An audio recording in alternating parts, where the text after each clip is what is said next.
Today we have a special guest, Jason Smith, a 5-time startup entrepreneur and current founder and CEO of Klue. I love the name, by the way. A 250-person competitive enablement platform serving over 500 global clients. Welcome, Jason. Awesome having you here. Glad to be here. Now, my co-host is my brother, Ricardo, Richie. I'll refer to him as Richie from now on. Fellow seasoned venture-backed tech founder, leads a number of powerful communities, including the YC alumni community. Anything to add to that? I know you mentioned something. Yeah, I already mentioned it, but I did start the YC alumni group, about 2,500 YC alumni, about 3-4 years ago. We host all types of awesome events as well. And we just joined forces. For our Iluma, we went through Techstars as well. So like we have the Techstars YC thing going on. And We've done joint events for years of CEO, founder, or just founder leaders in general. That's what we love doing. So yeah, awesome to be I hope here. you guys And do a Jason, pod on just the so comparison between Techstars and YC. That would be a fun pod. We get that a lot, yeah. Jason has raised over 100 million in venture capital, invested and advised more than a dozen startups, received Ernst & Young and Business Development Bank of Canada, Emerging Entrepreneur of the Year Award, graduated with distinction from the University of British Columbia's Sauder School of Business. Prior to Klue, Jason was president of Alida, a customer intelligence company that he helped grow from a startup to a 500-person market leader. He was vice president of electronic arts and a founder of Columbus Group, a web applications pioneer acquired by TELUS. We are going to cover a couple topics from bootstrapping and venture funding, scaling teams and customers, building thought leadership and community around customers, and keeping a healthy mental state of mind. Those are some of the major topics we're going to go over. And so let's get started. In the earlier chapters of Jason, of your entrepreneurial journey, you co-founded Columbus Group, which I just mentioned. It was a pioneering digital agency that stood at the forefront of web application development in Canada. This was in 1995. In the 90s, you managed to bootstrap Columbus Group from its startup origins to a robust entity employing over 100 individuals across strategic locations in Toronto, Vancouver, and Seattle. So looking back, are there lessons from bootstrapping that you apply now to Klue, a venture-funded company? Yeah, it's definitely different bootstrapping than venture. I think, when you come out of university and you start a company, and back then, frankly, like I got mocked and ridiculed for starting a company. It was not cool to start a company back when I did that. And I was apparently wasting my degree in doing that. So there really wasn't like a cool venture kind of approach there. It was very traditional, kind of almost maybe more hardware in the Bay Area at that point. And that was, but it was the dawn of the internet, right? And it was, when Andreessen hit the cover of Time magazine with Netscape, it was like this moment of, wait a minute, kids are going to do cool stuff on the web. And so just kind of bringing everybody back to that moment, it was kind of like the AI moment here, where you feel like you're at the precipice of something that is really big, and you're kind of right at the front edge of it, and you're young. And so you're going into all these companies and saying,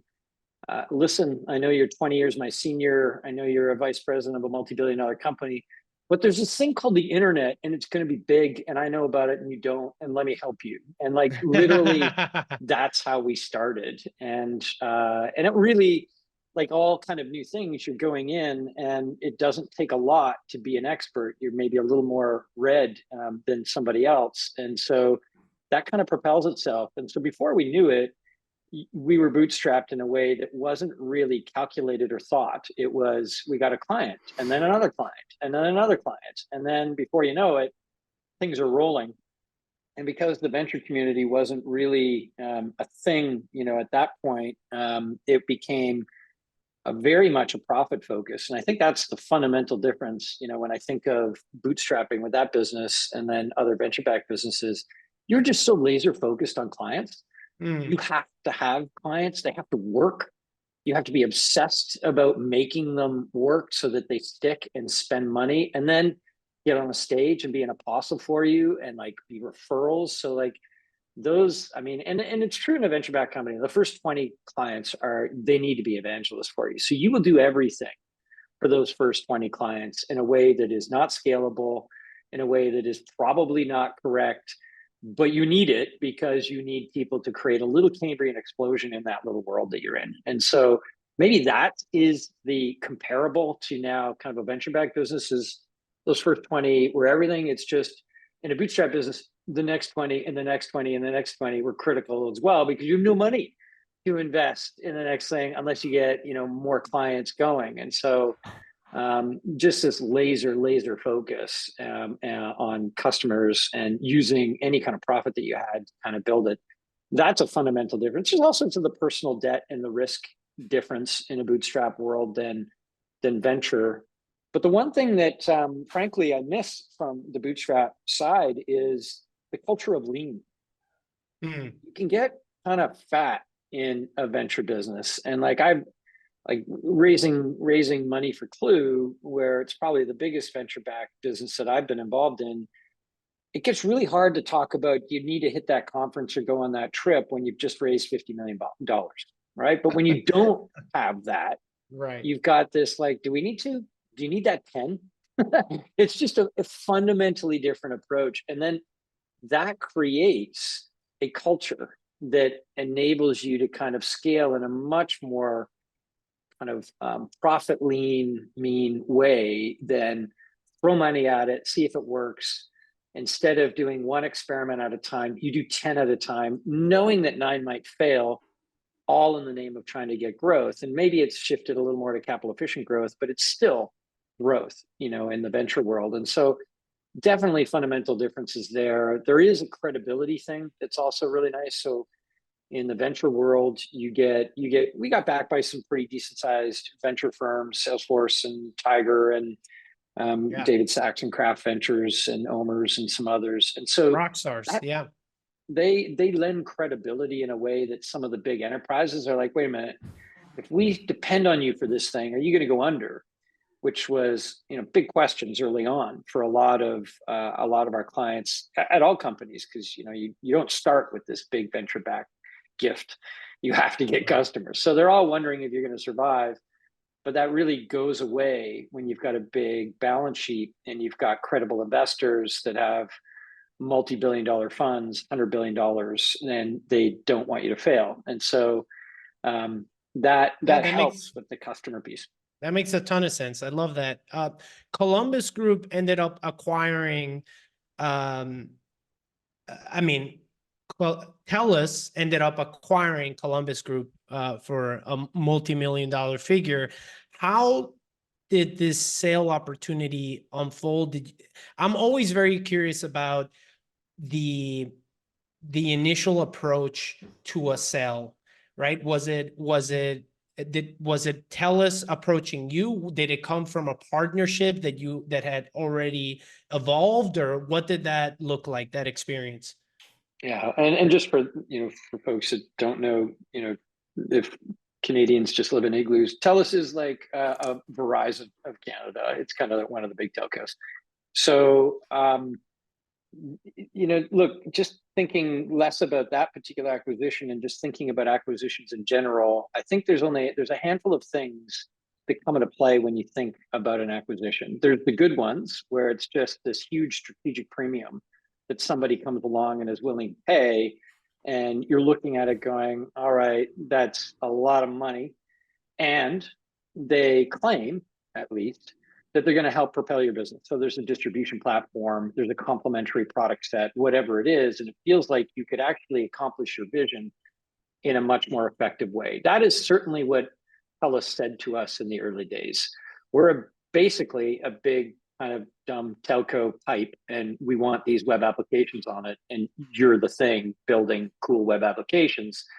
It turns out these multi-billion-dollar companies really don't care about tiny little companies. So the elephant does roll over on you. So a lot of it might be a bit of bullshit, but that's the theory up front. In this particular case, like, we were sniffing the first crash. It was, we sold after the first .com crash. And so it was like this moment of, this is getting tough. This is getting tight. Like people are cutting back budgets. Like maybe we should think about this. So there's only a handful of reasons, right, that you think about that selling. One is like the founders have lost the passion and conviction. And if you truly have month after month leading in a year, you're not going to get through the slog in a way that you need to. So that is a reason for selling or passing the baton.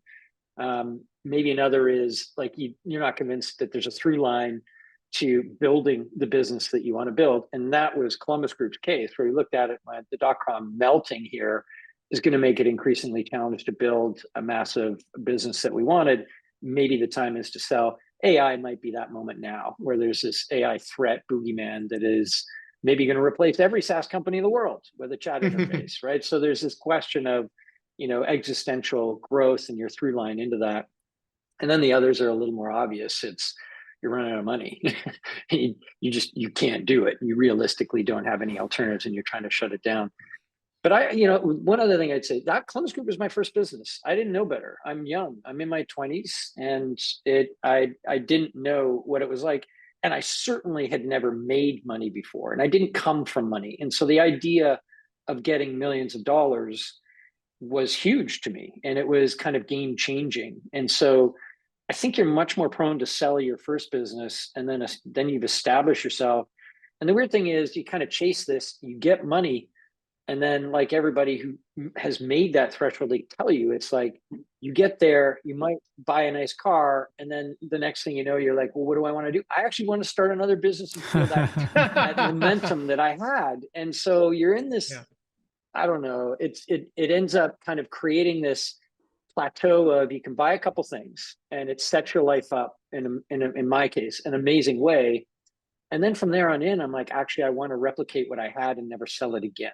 And so kudos to Zuckerberg, where he was just like, what would I do? I would sell it again before he even had the money. Now, okay, Facebook is like a different story than 99.9% of us. But that model of once you've got a little bit of money and platform, then you're kind of looking to replicate that juice and that passion that we all have when we build businesses. I love that. I remember you said Zuckerberg. I remember I went to Boston University right when Facebook was happening. Like I remember it just left Harvard and it came into Boston University.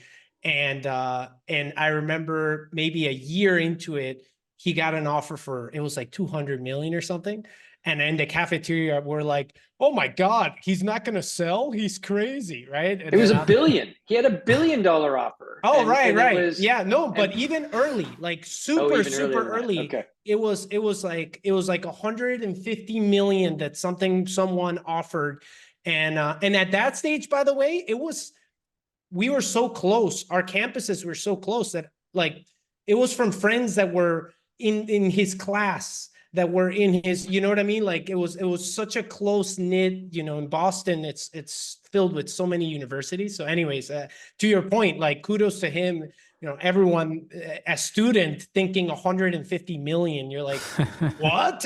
After like a year of it being launched, it's like, what? Like, this is crazy. But anyways, and he was, you guys say something, Richie? No, I was going to say he's a son of a dentist from Ardsley, and we were in Scarsdale, New York, so we're like neighbors. So like pretty much like we knew where he came from. Like we could have been the same soccer team, although I don't picture him in any sports. But but yeah, no, it's a really really interesting case. What's cool though is he kind of set a benchmark. Like most of us would sell. And he set a benchmark of no, I'm not going to. And then that actually created a different trend. There were a lot of founders that said, I'm not going to sell. And frankly, there were very few that had Facebook. And so they missed it. Yeah, and we're like, I was going to say, that's the other point. Exactly. So I was going to say, yeah, did you have on the Bootstrap company, did you have, since it was Bootstrap, was it you primarily, or did you have partners, and how did that affect the sale? Like, how did it affect you, which you already kind of covered a little bit, but like, if you have co-founders or other kind of partners, how did it affect them as well? That was another interesting dynamic, and something that, now in hindsight, I look back on fondly, but at the time we had 3 founders. 2 of us were I would say, quite active strategically. The third was more on the finance support arm and almost the diplomatic arbiter of us other two arguing. And actually, like founder conflict is one of the top three reasons why companies shut down, right? That you just don't make it from the founder conflict. And we got close to that. Like we had some real issues, and there were a couple moments, and ultimately, things that you thought were true when you first started the business change when money comes into play, when responsibility comes into play, when maybe ego comes into play. And my co-founder and I from that first business now are quite close friends, and he's actually got a bootstrap company that he's running wonderfully successfully today and making great money, and I'm now fully venture backed. And so we have literally the bootstrap venture conversation every week. And we look at each other with grass is greener, like I would love your. I'm working on my investor update. That's it. Yeah, we have that conversation all the time. But thinking back to it, like I think for us, it became pretty clear that it was the right thing to do to sell, also because of some of that founder conflict. But mostly it was like my hat goes off to my co-founder. He was the guy that kind of initiated it all. And another key piece of advice, the buyer was somebody we had worked with. TELUS had been a client for many years. And then other strategic clients of ours were other potential buyers. So we had kind of pre-created these relationships years ahead of the acquisition. And that is something now that I take forward. Everybody should try to have a potential strategic buyer be a client, a partner, an investor, an advisor, and just build the relationships in advance. If nothing else, it hat tips you on those that are frankly not interested in you, but you think they should be because that's the company that should buy you. But when you're on the inside, then you know that, for whatever reason, strategically, politically, their approach is organic versus build or versus buy. So those are things that will help create the potential for a sale and know where you're going to waste money or not. One other thing I'll share, because this is something that happened later in my career. I ended up in between startups working for a small boutique investment banking advisory. So these are the folks that came along in my former view that were like leeches. They would come on to our entrepreneurial endeavors and go, I'm going to take a cut of your sale. And they kind of work with you for like a couple months. And then they take this huge bounty and you're like, you mother. And it's just like this mindset of like, why would I want to do that? And so I never believed it until I was on the other side, until I was like on their SaaS bench talking to other founders that were thinking about it.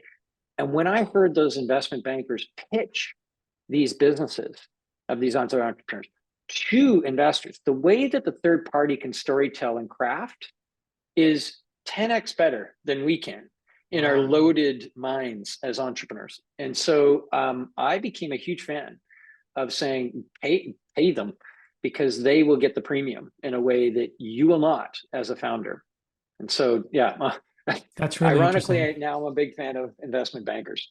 Okay, can we quote you on that and just pepper the internet with that comment? No, you're not the Maybe only don't one. spread that too widely. You get canceled by I've had in these talks, I had Fabrice who founded 3 companies, one of them becoming Mercado Libre, which is kind of like the Amazon of Latin America. But Fabrice talks about what you just mentioned, how important it is to pick the right investment bankers and to let them kind of grab a hold of the wheel for narrative. Like everything you're describing was it makes, I've heard it before and it makes complete sense. Another part that he added to it, which was having someone represent you gives you the ability to kind of play the good cop, bad cop sort of deal, where if they're getting the demand rolling and a lot of people that want to come in and buy a piece of you, and you're having these conversations, but then if they say you gotta, you can always lay it on them, right? Like, hey, I spoke with blah, blah, blah. And like, for me, it's fine, but these guys keep telling me this and this, and that's the only way to go. So anyway, so you're saying good cop, bad cop was very helpful. And they ended up selling that particular company. I forgot what it was, but it was a crazy multiple way more than what he had expected. So I want to, so after Columbus, you had leadership roles, a number of companies, including Alida, a company you helped lead from a startup to over 50 million in revenues. I'm going to fast forward to your current company, Klue. But if any of these questions we cover make sense to answer from your time at Alida or any of this, like, please make sure to feel free to, Jason, to go however way you want to do it. All right. So for Klue, you founded Klue 9 years ago. Congratulations, by the way. So almost, you get into that 10-year mark fairly soon. What is Klue and what problem do you help solve for your customers? Just to start there in the basics. Yeah, without getting too pitchy, at the end of the day, my belief is every company in the world has competitors. Well, they have three things. They have employees, they have customers, and they have these gnarly things that never go away called competitors. Klue helps you understand, track, and know what those competitors are doing so you can equip every department of your business with the knowledge they need to outmaneuver and win against those competitors. So that is it. Yeah. From its founding, did Klue have different customer product? When you started Klue, was this always the product that it was going to be, or did you pivot along the way? Yeah, I mean, we acquired a company last year in the win-loss space, and that was maybe kind of the departure or kind of continuation of the vision. But literally, I finally made the switch from Evernote to Notion, and I was going through all my old notes and looking at stuff, and I was literally pulling stuff up from even before we founded Klue, and this vision is still the same. It was expanded upon, like in today's world, when we think about AI, I think a lot more about trust than I did. So we include words like trusted source for compete knowledge. But at the end of the day, it's like the system of record for compete. That has always been the core of what we've been trying to build.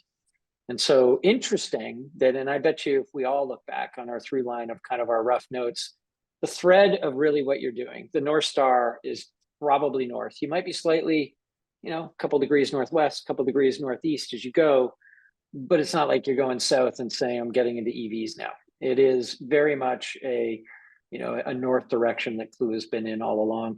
And even when lost in that business is like literally going and interviewing your buyers and saying, why'd you go with me? Or why'd you not go with me? Why'd you go with your competitor?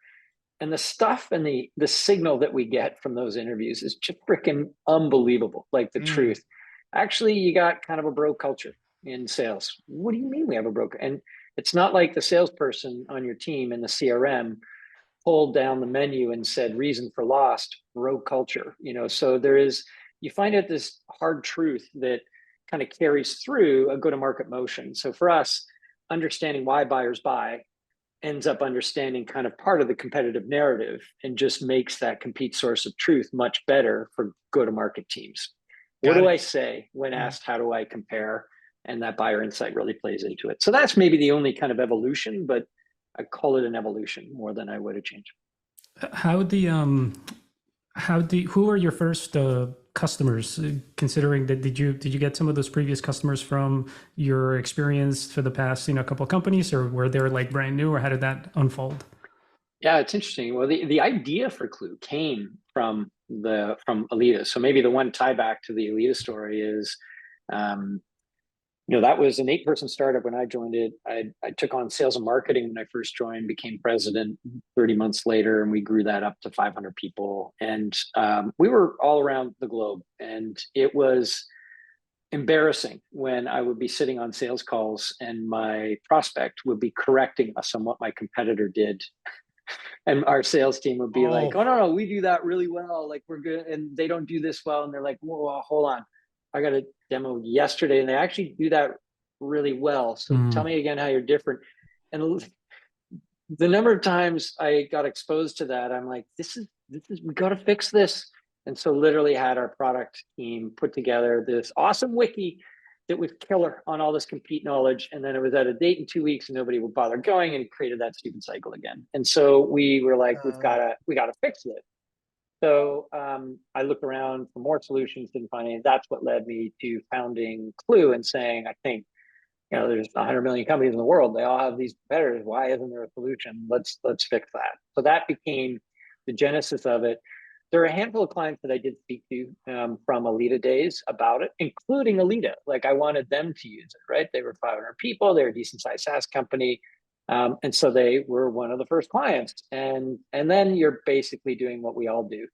You leverage your peer network. Hey, buddy at Hootsuite, like I need you to kind of look at this. And you're iterating with these kind of friendlies. And we would do every Friday locally, just in Vancouver, we do these beers and bashes. And every Friday we'd have a new rev of the product and bring people in, give them beer and just say like, beat it up. Like what's not working, and do it again the next Friday with different people. And so those people that we did beers and bashes with were the ones that ended up kind of signing up early, seeing what it was. They were probably mentally a little included in the kind of build and feeling like part of it. But the breakthrough for Klue was literally cold calling and cold emailing into companies. And one company gave us a break they gave us 15 minutes and had huge skepticism. And the company was Dell. And they had like 50 plus people in their compete department. They were pros. They've been doing this for years. And we're this like 2-bit startup going, hey, we got this idea. We think it's really good. Here it is. We're pitching them. And they're like, we're Dell. We're pros. You got nothing. And so it was really interesting. I was the guy, the founder pitching in that moment. And the person at Dell was obviously very confident in what they did. Oh, we do this, we do this. And I stopped my pitch and just said, what are we doing here? Like, is there anything that's not working for you? Because clearly this seems like you've got everything's working for you. Right. And put down my tools. And he stopped and he was like, well, let me show you what we do. And almost like in that, I'm kind of going to brag moment, like, and so shared some of the things and was screen sharing. And as he was screen sharing, he's like, yeah, but that didn't really work well here. And we got this gap here. And I'm like, okay. And I'm writing down all these notes. And by the end of it, I'm like, so you said these 8 things are not working. We helped fix 4 of them. Do you want to work together on the other 4? And it became this moment of switch for them to say, all right, let's figure out how to do it. And then you're dealing with an enterprise who's like, you know what, we can't even get you into the system. Like, there's no way you're going to pass SOC 2 compliant. You can't. So like, they're trying to figure out how to pay us on credit card and kind of hack it. And so we found the early innovator in the big enterprise that was willing to take a shot and work with a small startup to iterate. And what's interesting in a lot of these big enterprises is they're out there, these people, and they're frustrated in these big companies because they don't have the end resources to build something they want to build, but they have a bit of budget. And so if there's a way that you can work with them on that, you're a bit of an outlet for maybe solving some of their problems once they let their guard down. And that's what happened to Dell. And now, there's over 25,000 users in Dell of Klue. I love that. Jason, what roles were the first non-founder roles that you hired for and why? So you signed up Dell, that proved that you were up to something. And now you have a little bit of capital, or I guess you raised afterwards or before that? Once you had capital, what were some of the first roles that you decided to bring to the team, and why? Yeah, I can jump into a little bit of the funding kind of stages that we did at Klue at some point, but in terms of founding or in terms of role, definitely your eng and design were the 2, that we did. Which one? Engineering and design. Got it. UX. So those were the 2 first roles. So my co-founder and CTO, he's a longtime engineer. In fact, wanted to found Klue with me because he wanted to move away. He was the chief technologist of a multi-billion-dollar company, Sophos, a web security company. And he actually wanted to get back to coding. And so he was keen on picking up the tools again and coding. Actually quite rusty, but he helped co-write this first open source language called Perl back in the day. And so he knew his stuff. He just had to kind of get back into it.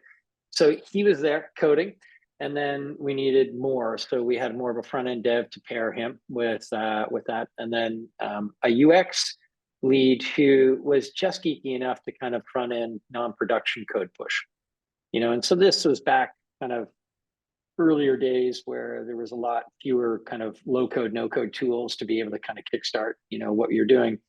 But those were the first hires. And then very quickly, I brought on somebody kind of support and sales, not a sales leader, but somebody to support and sales. You're founder-led sales for a while. And I would advocate that this is true even if you're not a sales-led company, even if you're product-led.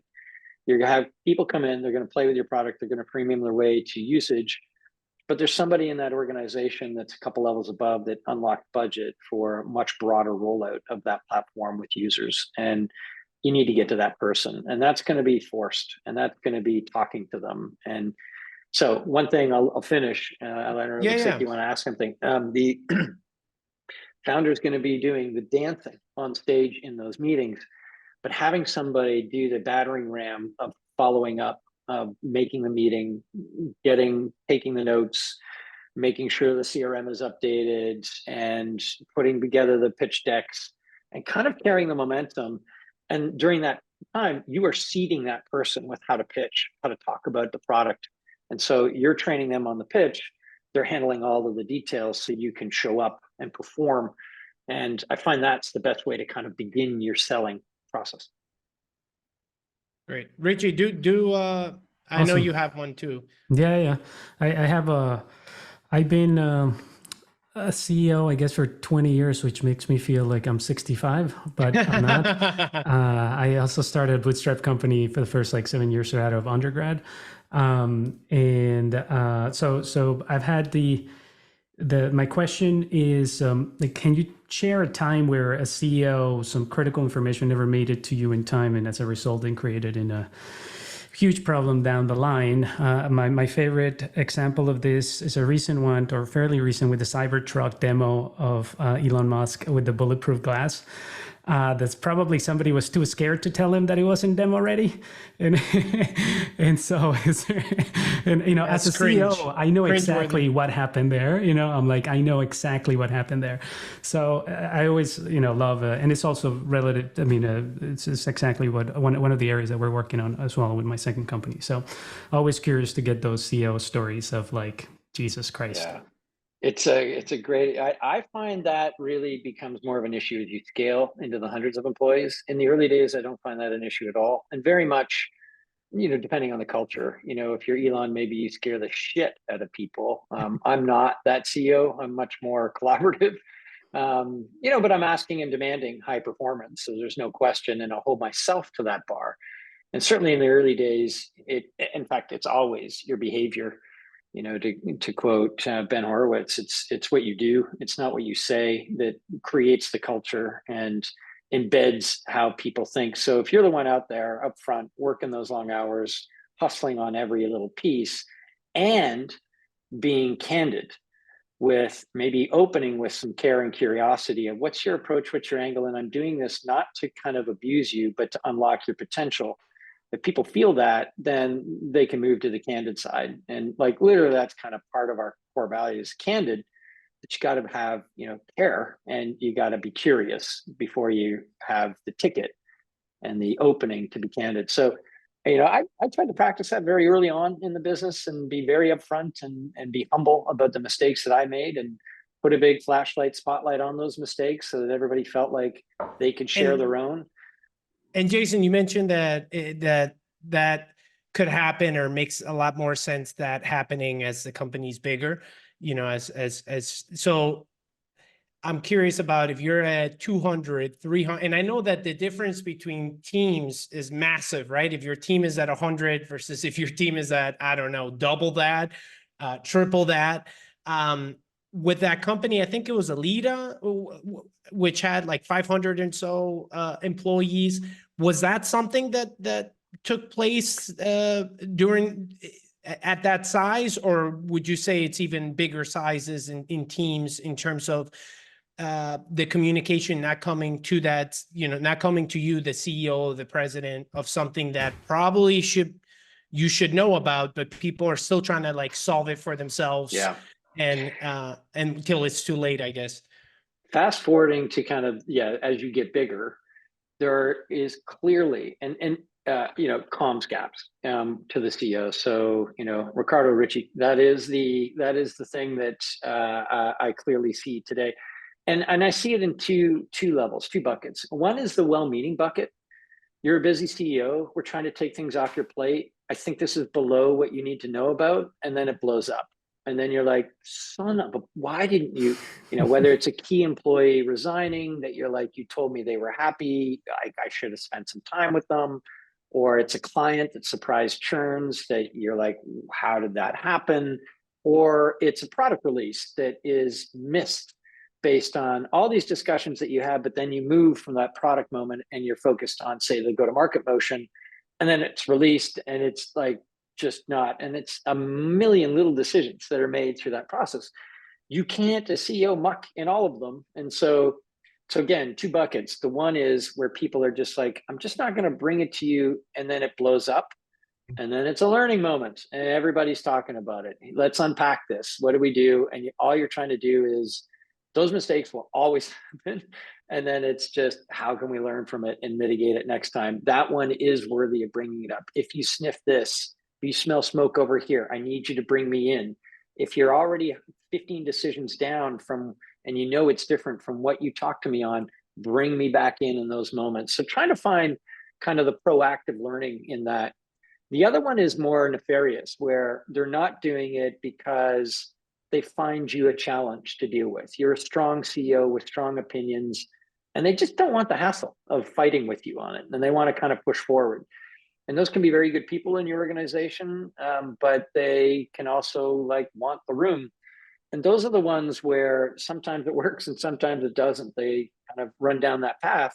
And when it doesn't, and they're not sharing with you because of their own desire to create a fiefdom or their own desire to kind of not engage you, then you've got a relationship problem that you need to address. And you need to take some ownership of that too. You've created some level of conflict. You've been too abusive in those moments.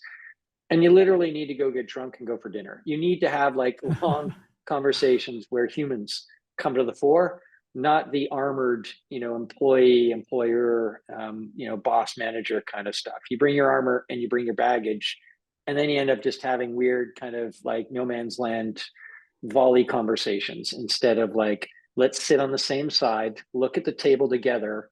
There's the joint problem we need to solve. We are on the same team, and it's a reset moment. I want to highlight a little bit about community and customers and thought leadership. So I just have one question related to that. I know that Klue hosts live quarterly chats, and they're called Win-Loss. Is that correct? And there's one coming up in a couple of weeks, for instance. What channels and where you invite guests from, it could be, I'm guessing, customers, it could be prospective customers or leaders within your particular industry. What channels have been crucial for building thought leadership for you in your space? And do events play a big part in your sales and marketing channels, just like you use, your creation of Win-Loss to educate?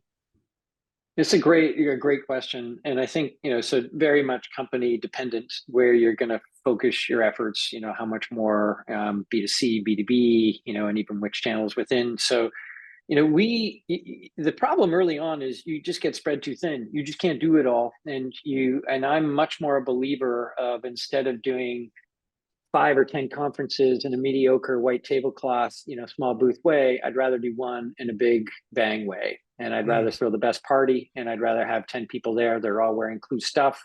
And I want people walking away going, what is that Klue company? So I'm much bigger believer in do less and do whatever less is way better. And so with our channels, we were experimenting with all kinds of channels. We do LinkedIn, we do Twitter, we do Google. We've done all the social platforms. We've experimented with ads. We've experimented with organic. We do a ton of blog content, a ton of our own podcast work, a ton of our own videos and such. LinkedIn, we ended up zeroing in on very quickly as the channel for us. So we went all in on that and ignored Twitter as an example, and focused on framing content for that B2B community, narrowing the lens to, in our case, it's product marketers that generally are buying Klue. It's people that are needing to understand how they fit relative to competitors in the market. and then have a tool for that. So we generally speak to product marketers and CROs that have salespeople that need to win competitive deals. So all of our tuning of our content was largely focused on a LinkedIn kind of derivative. Now, a couple things that we've learned: we were heavy on the Klue brand initially, and we've shifted from that to more personal brand. So the founder obviously has a big role to play in brand building in their company. And like I'm massively spending time on pushing kind of my personal voice out more than even the brand voice. People respond to a human and all of their flaws, and how much more genuine you can be about things that are working that are things that are not. Just like this, like we're just sharing stuff that works and stuff that hasn't in an open way. I think people respond to that really well, versus the veneer marketing that comes from the brand account. And so very much would focus not just on the founder, but on ensuring you've got all the multiple personalities in your company pushed in a social way, augmented by your content team. They can help, write some things, prepare it, do whatever else to make the load less. But big believer in the personal brand, multiple people. So I want people to know that there's tons of smart people in the company. So I want my marketing head on stage. I want my engineering head on stage. I want my product head on stage. I even want individual ICs on stage, and I want their voices heard. So we have some of those rotate through our Klue Quarterly or Compete Week or some of the stuff we do.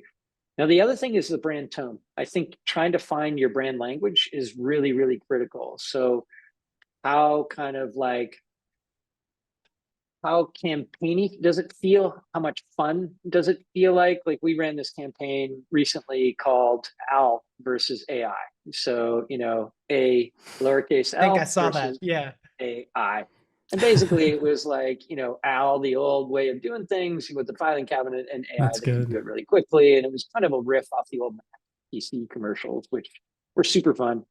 We did that to try and create some levity for it. We were just like, how do you have fun with this? And those all played on LinkedIn, and they were all pushed through personal accounts. And we definitely do pushes through the entire company. And so we have like these each quarter, everybody in the company is like, hey, everybody, we need you to kind of like share, push, comment, and do this as like all at the same time. The algorithm on LinkedIn keeps changing, like all algorithms. So you're constantly tweaking with it. But for us, we found, LinkedIn to be really strong. Others have found Twitter to be fantastic. In our case, it's been LinkedIn. Jason, thank you so much. Again, I really Thank you very appreciate much. your time and your insights and sharing your journey. This is Awesome. incredibly insightful. I can't wait to be able to share this with our community. Thank you so much. I appreciate it, Jason. Thank you, Jason. All right. Thank you Bye-bye. guys for joining us as well. Take care. Take care.